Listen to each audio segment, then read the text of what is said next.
भारताच्या हल्ल्यात मसूद अझरचं कुटुंब ठार झाल्याची या घडीची सगळ्यात मोठी बातमी। भारतानं ऑपरेशन सिंदूरच्या माध्यमातून ज्या प्रकारे दहशतवाद्यांवर जोरदार प्रहार केलाय आणि हा कंदारचा सुद्धा बदला आहे, कारण याच कंदारच्या मध्ये मसूद अझरला सोडण्यात आलेलं होतं। दहशतवाद्यांनी विमान हायजॅक केलेलं होतं आणि तेव्हापासूनचा त्याचा बदला हा बाकी होता आणि भारताच्या हल्ल्यात आज मसूद अझरचं हे कुटुंब ठार झालेलं आहे। हा तोच मसूद अझर आहे जो पाकिस्तानमध्ये बसून दहशतवादी संघटनांच्या माध्यमातून भारताच्या विरोधात वेगवेगळ्या ऑपरेशनचा मास्टरमाइंड राहिलेला आहे। 26/11चा दहशतवादी हल्ला असेल किंवा उरी हल्ला असेल किंवा त्याच्यानंतर भारतावर झालेले विविध दहशतवादी हल्ले असतील, या दहशतवादी हल्ल्यांचा मास्टरमाइंड असलेला अझर मसूद याचा गेल्या अनेक वर्षांपासूनचा जो बदला होता तो आज अखेर घेतलेला आहे। ज्या घरात बसून तो हे सगळं, ज्या हेडक्वार्टर मध्ये बसून हे दहशतवादी मनसुबे तो रचत होता, तो मनसुबा ते हेडक्वार्टर आज त्याचं उद्ध्वस्त करण्यात आलेला आहे।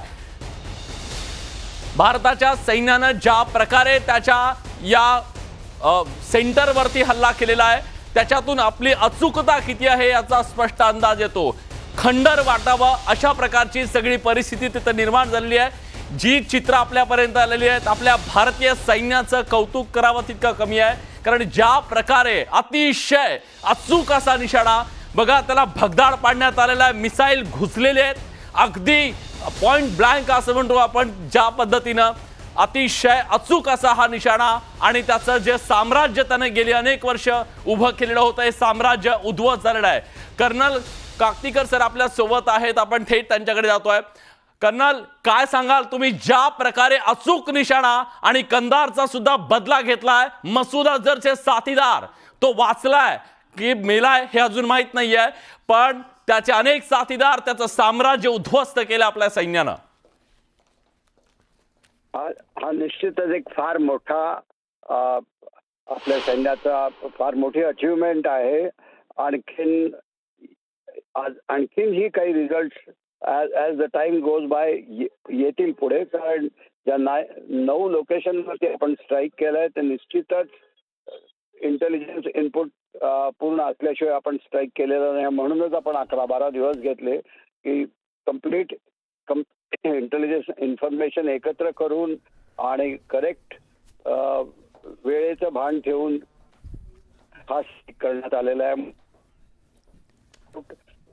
जसं आपल्याला आधी कळलं होतं की मुरिदके मध्ये पण 2 हायवेल न्यूट्रलाइज केले, तसंच आता हे मसूद इन्फॉर्मेशन आली आहे। पण as the time goes by आणखीनही महत्वाची माहिती आपल्याला नक्कीच मिळत जाईल असं मला वाटतं। निश्चितच मौलाना मसूद अझर हा पाकिस्तानी मुजाहिदीन संघटन असून काश्मीरच्या पाकिस्तान प्रशासित भागामध्ये सक्रिय असलेला जैश ए मोहम्मदचा हा संस्थापक आणि जैश ए मोहम्मदचं हेच ते मुख्यालय आहे, ज्या मुख्यालयात बसून याने दहशतवादी ह्या सगळ्या कारवाया केलेल्या होत्या आणि आज मात्र त्याचा हा अड्डा भारतीय सैन्यानं अचूक निशाण्यावरती घेऊन ऑपरेशन सिंदूरच्या माध्यमातून उद्ध्वस्त केलेला आहे। तर मसूद अझर हा नेमका कोण आहे आपण ते देखील प्रेक्षकांना दाखवूयात। हाच त्याचा फोटो आहे, हाच तो दहशतवादी मसूद अझर।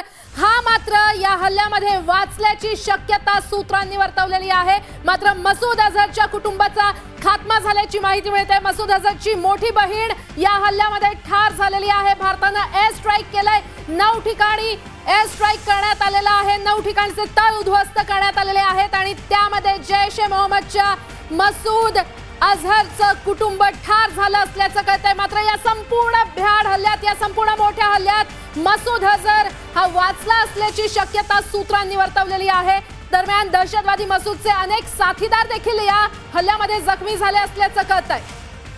प्राजक्ता, आपण प्रेक्षकांना सांगूया हा मसूद अझर भारताचा किती मोठा शत्रू आहे, कारण याच मसूद अझरनं आपल्याला माहिती आहे की 1999 मध्ये इंडियन एअरलाइन्स फ्लाइट IC 814 याचं अपहरण केलेलं होतं आणि याच जे सगळे प्रवासी होते त्याच्या बदल्यात मसूद अझरला सोडून देण्यात यावं अशा प्रकारची मागणी करण्यात आलेली होती। जैश ए मोहम्मदनं 2001 मध्ये भारतीय संसदेवर सुद्धा हल्ला केलेला होता आणि 2019चा जो पुलवामा हल्ला होता त्या हल्ल्याचा मास्टरमाइंड सुद्धा हाच मसूद अझर होता आणि याचे हे सगळे आकार जे बसलेले आहेत पाकिस्तानी लष्कराचे, त्यांनी त्याला आता सुरक्षित ठिकाणी हलवलेलं आहे. आणि हे जे दहशतवाद्यांचे सगळे म्होरके आहेत, या सगळ्यांना संरक्षण देण्याचं काम पाकिस्ताननं केलं. लपून बसले, पण जिथं कुठं लपून बसलेले आहेत, जिथं कुठे या सगळ्यांचे सेंटर्स आहेत, ते मोजून खरं तर